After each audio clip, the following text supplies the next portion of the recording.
Assalamualaikum warahmatullahi wabarakatuh. Perkenalkan, saya Fani Zia Diwarimba dengan NIM 2504695 dari Program Studi Pendidikan Sejarah. Nah, pada kali ini saya akan mempresentasikan materi dari pertemuan 1 sampai pertemuan 8 sebagai bentuk ujian tengah semester pendidikan kewarganegaraan. Nah, yang pertama ada konsep dan urgensi pendidikan kewarganegaraan atau PKN. Nah, kalau kita mulai dasar, pendidikan kewarganegaraan atau PKN itu sebenarnya bukan hanya sekedar mata kuliah formalitas yang harus diambil di perguruan tinggi. Nah, lebih dari itu, PKN itu adalah bekal utama untuk membentuk kita sebagai warga negara yang punya kesadaran, tanggung jawab, dan juga kemampuan untuk berpikir kritis dalam kehidupan bernegara. Nah, PKN itu mencakup 3 hal utama, yaitu pengetahuan, sikap, dan keterampilan warga kewarganegaraan. Jadi, bukan cuma tahu teori saja, tetapi juga tahu bagaimana kita bersikap dan bertindak di masyarakat. Nah, di perguruan tinggi, PKN itu termasuk mata kuliah wajib kurikulum. Artinya, semua mahasiswa apapun jurusannya harus belajar PKN. Ini menunjukkan bahwa negara itu menganggap penting PKN ini dalam pembentukan karakter mahasiswa sebagai warga negara, bukan cuma kemampuan akademik saja. Nah, contohnya dalam kehidupan kita sehari-hari, misal nih, kita sering melihat berita di media sosial tentang konflik politik atau isu nasional. Tanpa pemahaman PKN, kita bisa langsung percaya dan ikut menyebarkan informasi tersebut. Tetapi dengan PKN, kita jadi lebih kritis, kita cek dulu kebenarannya, kita lihat dari berbagai sudut pandang dan tidak mudah terprovokasi. Nah, selain itu, PKN itu juga penting di era globalisasi seperti sekarang. Nah, karena arus informasi yang sangat cepat, budaya luar mudah masuk, dan kalau kita tidak punya dasar nilai yang kuat, kita bisa kehilangan identitas sebagai bangsa Indonesia. Nah, ada 3 komponen utama PKN. Yang pertama, civic kompetensi.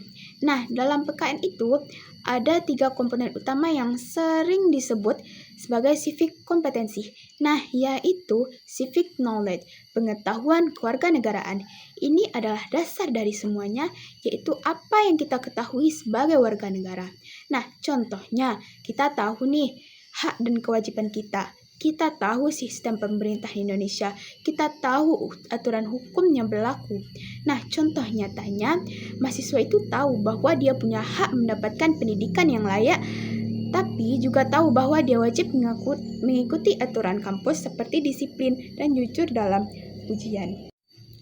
Nah, yang kedua ada civic disposition atau sikap kewarganegaraan. Ini lebih ke karakter atau sikap kita dalam kehidupan sehari-hari. Nah, contohnya toleransi terhadap perbedaan, menghargai pendapat orang lain, memiliki rasa nasionalisme. Nah, contoh nyatanya itu dalam diskusi di kelas pasti ada perbedaan pendapat. Nah, ketika kita tetap menghargai pendapat orang lain dari tidak memaksakan kehendakan kita, itu menunjukkan sikap demokratis kita sendiri. Nah, yang ketiga ada civic skill atau keterampilan kewarganegaraan. Ini kemampuan kita untuk terlibat langsung dalam kehidupan masyarakat dan bernegara. Nah, contohnya berpikir kritis, menyampaikan pendapat secara baik, ikut serta dalam kegiatan sosial atau organisasi. Nah, contoh nyatanya ikut organisasi kampus, menyampaikan aspirasi mahasiswa atau ikut kegiatan sosial seperti bakti sosial. Nah, yang kedua ada identitas bangsa Indonesia. Identitas bangsa Indonesia adalah ciri khas yang membedakan Indonesia dengan negara lain. Identitas ini terbentuk dari sejarah panjang budaya dan nilai-nilai yang kita miliki bersama. Nah, beberapa identitas utama bangsa Indonesia, Pancasila sebagai ideologi, Undang-Undang Dasar 1945 sebagai dasar hukum, bahasa Indonesia sebagai bahasa persatuan, dan bendera merah putih sebagai simbol negara, Bhinneka Tunggal Ika sebagai semboyan. Nah, fungsi identitas bangsa itu sangatlah penting. yaitu sebagai pemersatu dan keberagaman dan juga sebagai pembeda dari bangsa lain. Nah, contohnya dalam kehidupan kita sehari-hari, kita menggunakan bahasa Indonesia saat berkomunikasi di kampus walaupun berasal dari daerah yang berbeda-beda. Yang kedua, kita ikut upacara bendera sebagai bentuk penghormatan terhadap negara kita. Nah, yang ketiga, kita tetap berteman tanpa membedakan suku atau budaya ataupun agama. Tapi di era globalisasi ini, identitas bangsa menghadapi tantangan besar. Nah, contohnya itu, banyak anak muda lebih mengikuti budaya luar dibanding budaya sendiri. Kurangnya minat terhadap budaya lokal, pengaruh media sosial membawa nilai-nilai asing. Nah, makanya perlu strategi untuk penguatan identitas seperti pendidikan karakter berbasis Pancasila, melestarikan budaya lokal, meningkatkan rasa nasionalisme. Nah, yang ketiga ada norma hukum dalam kehidupan berbangsa. Nah, norma hukum itu adalah aturan yang dibuat oleh negara dan bersifat mengikat. Kalau dilanggar, nah pasti ada sanksinya. Dalam sistem hukum di Indonesia ada hierarki peraturan, mulai dari yang tertinggi yaitu Undang-Undang Dasar 1945 sampai yang paling bawah seperti peraturan daerah. Artinya semua aturan itu harus sesuai dengan Undang-Undang Dasar 1945. Contohnya dalam kehidupan sehari-hari, taat aturan lalu lintas seperti memakai helm, tidak melakukan tindakan kriminal seperti mencuri, mengikuti aturan di kampus. Namun dalam kenyataannya masih ada masalah dalam penegakan hukum di Indonesia saat ini. Nah, contoh nyatanya ada kasus hukum yang lama penyelesaiannya. Ada perbedaan perlakuan antara masyarakat biasa dan pejabat. Nah, hukum terkadang dianggap tajam ke bawah dan tumpul ke atas. Ini menunjukkan adanya kesenjangan antara teori hukum dan praktiknya. Nah, yang keempat ada integritas nasional. Integrasi nasional adalah proses menyatukan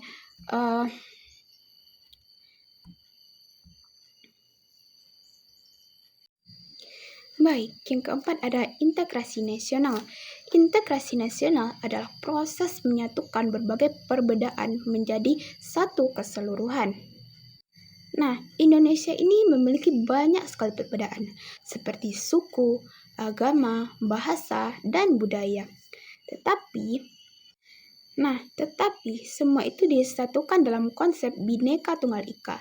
Nah, contohnya berteman dengan siapa saja. Berteman dengan siapa saja tanpa melihat latar belakang, tidak menyebarkan ujaran kebencian, saling menghormati perbedaan pendapat, dan lain-lainnya.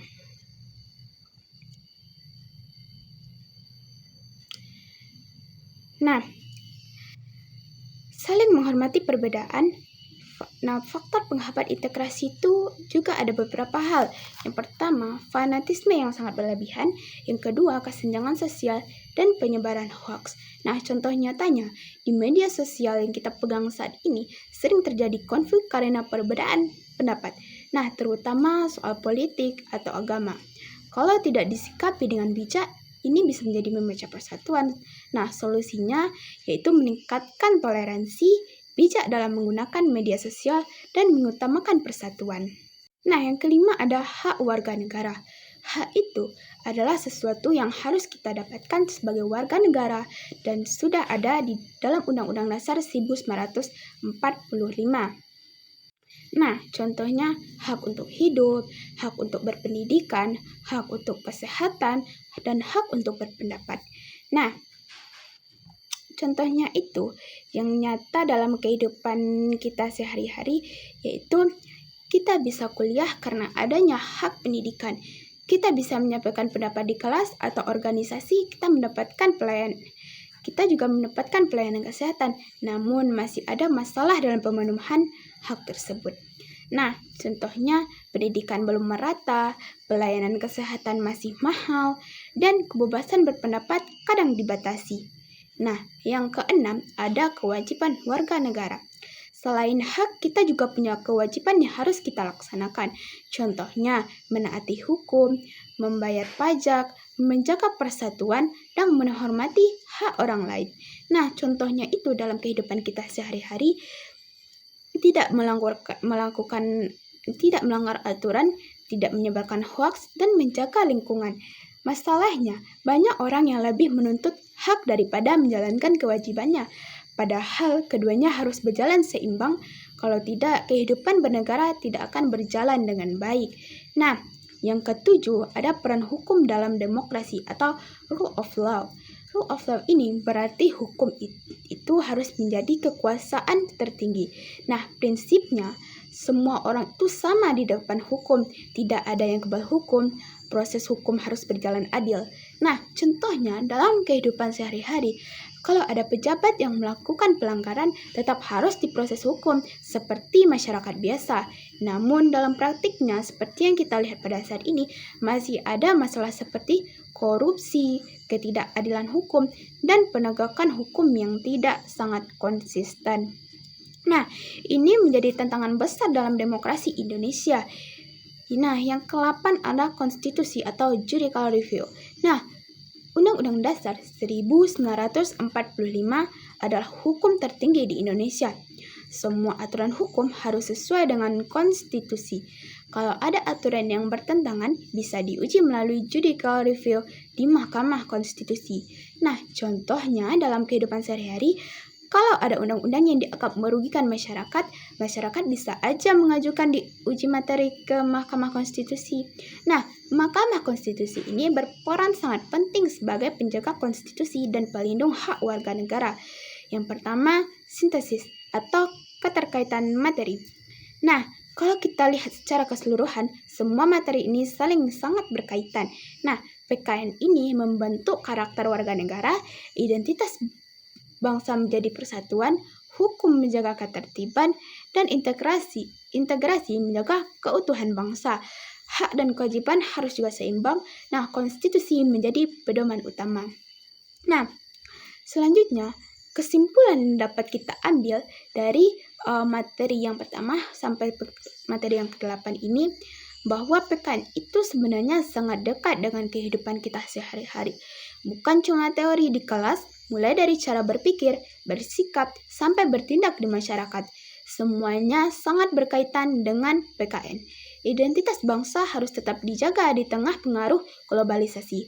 Hukum harus ditegakkan secara adil, dan yang paling penting kita sebagai warga negara harus bisa menyeimbangkan antara hak dan kewajiban. Nah, karena kalau semua itu berjalan dengan baik, maka kehidupan demokrasi di Indonesia juga akan lebih sehat, stabil, dan berkeadilan. Nah, pendidikan kewarganegaraan itu sebenarnya punya peran yang sangat penting dalam membentuk kualitas warga negaranya. Yang dimana PKN ini tidak hanya memberikan pengetahuan, tetapi juga membentuk sikap dan keterampilan yang dibutuhkan dalam kehidupan berbangsa dan bernegara. Dengan adanya civic knowledge, civic disposition, dan civic skill, diharapkan kita sebagai mahasiswa bisa menjadi warga negara yang tidak hanya paham aturan, tetapi juga memiliki kesadaran dan tanggung jawab sosial. Selain itu, identitas bangsa seperti Pancasila, Undang-Undang Dasar 1945, Bahasa Indonesia, dan Bhinneka Tunggal Ika itu harus terus dijaga dan patut diperkuat. Nah, terutama di tengah arus globalisasi yang semakin kuat, karena tanpa ada identitas yang jelas, satu bangsa itu kehilangan jati dirinya. Maka dari itu, peran generasi muda itu sangat penting dalam menjaga dan melestarikan nilai-nilai kebangsaan dalam kehidupan sehari-hari. Nah, dari segi hukum, kita bisa melihat bahwa norma hukum itu memiliki fungsi yang sangat penting dalam menciptakan ketertiban dan keadilan. Namun, dalam praktiknya masih terdapat kesenjangan antara aturan yang tertulis dengan pelaksanaan di lapangan. Hal ini menjadi tantangan bagi negara untuk mewujudkan penegakan hukum yang benar-benar adil dan tidak diskriminatif. Nah, kemudian integrasi nasional menjadi kunci utama dalam menjaga keutuhan negara Indonesia yang memiliki keberagaman yang sangat luas, mulai dari perbedaan suku, agama, dan budaya. Seharusnya menjadi kekuatan, bukan justru menjadi sumber konflik. Nah, oleh karena itu diperlukan sikap toleransi, saling menghargai, dan kesadaran untuk menjaga persatuan. Nah, selanjutnya, hak dan kewajiban warga negara merupakan dua hal yang tidak bisa dipisahkan. Keduanya harus berjalan secara seimbang. Dalam kenyataannya, masih banyak saja masyarakat yang menuntut hak tanpa menjalankan kewajibannya. Padahal, jika kewajiban dijalankan dengan baik, maka hak juga akan lebih mudah terpenuhi. Nah, dalam konteks demokrasi, penerapan rule of law atau supremasi hukum menjadi hal yang sangat penting. Hukum harus ditegakkan secara adil tanpa memandang status sosial, jabatan, ataupun kekuasaan. Nah, semua warga negara itu harus diperlakukan sama di hadapan hukum. Nah, yang terakhir ada konstitusi hukum sebagai hukum tertinggi, memiliki peran sebagai pedoman dalam penyelenggaraan negara sekaligus sebagai jaminan pelindungan hak asasi manusia. Nah, melalui mekanisme judicial review ini, masyarakat juga memiliki kesempatan untuk menguji undang-undang yang dianggap tidak sesuai dengan konstitusi. Jadi, secara keseluruhan bisa kita simpulkan bahwa keberhasilan suatu negara itu dalam mewujudkan kehidupan yang adil, demokratis, sejahtera itu sangat tergantung pada kualitas warga negaranya, bukan hanya pemimpinnya saja. Dan disinilah pentingnya PKN, yaitu sebagai fondasi utama dalam membentuk warga negara yang sadar hukum, memiliki identitas kebangsaan yang kuat, serta mampu berperan aktif dalam menjaga persatuan dan kemajuan bangsa. Mungkin sampai di sinilah penjelasan materi saya dari pertemuan 1 sampai pertemuan 8. Nah, jika ada kesalahan dalam penyampaian kata, saya mohon maaf. Saya Vanezia Diwarimba, pamit undur diri. Assalamualaikum warahmatullahi wabarakatuh.